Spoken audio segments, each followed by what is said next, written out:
hello guys नै बाजैया मानदे खानो फैनाया खायानो आं ओरैसो जिरायबाय हाररावसो बेदलावफोर बोफ्लावदेरलायबावनांगौमोनहाय फाग्ला सोरबा गिनायनि मालाबा हारराव बेदलाव मासे लाबोनानै मेंनानैसो थाबाय नै बाजैया नै फाग्ला नै बोफ्लावदेरलायबावनांगौ होमबा बयबो थेर गिजोबनायनि थफ्लाखौ माबालाय थफ्लायानो नै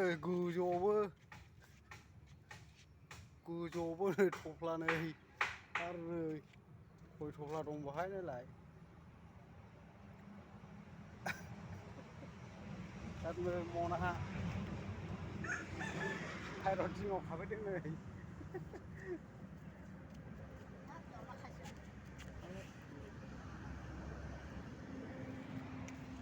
सावथाल गामियावहाय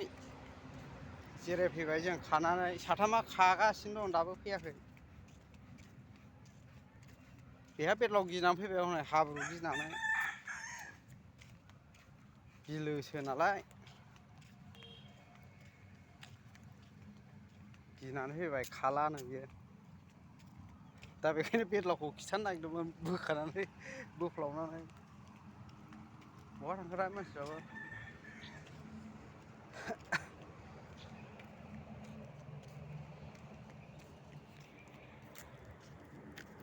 दैयाबो नै खाथियावनो ओरैबो ओइ नुहुरनायानो मानदे खाग्रा जायगा कारेन्ट खुन्थिया नुहुराखै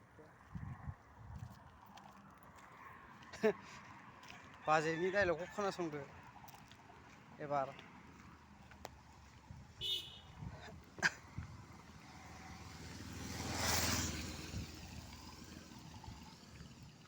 नायलांदो लोगोफोर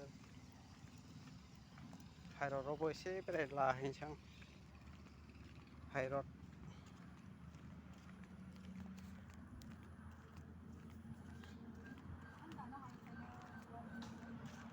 रायलाय खरा रायलायब्रा खरा रायलाय मानो खरा रायलायनांगौ मानदे खानानै ओंखाम उखैदों गिलु-बालु थैनोसैसोनो बेदलाव बोखानाया मेंलायलायथारबाय हाबा थाखा एसेयानो थैनोसैसो हायरडआव हायरडआव बेरायहैसै हायरडआव बेरायहैसै ओरै खाथ्राखा बाजैया मानदे खाग्राया हाब अमाया नै न' सिङावसो खायो माथो खान्थालफोरनि लाइक हर कमेन्ट हर लोगोफोर साबसक्राइब खालायना हर जौगालांनो हानाय बायदि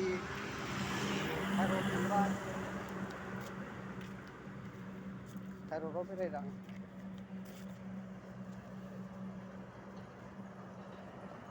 मटर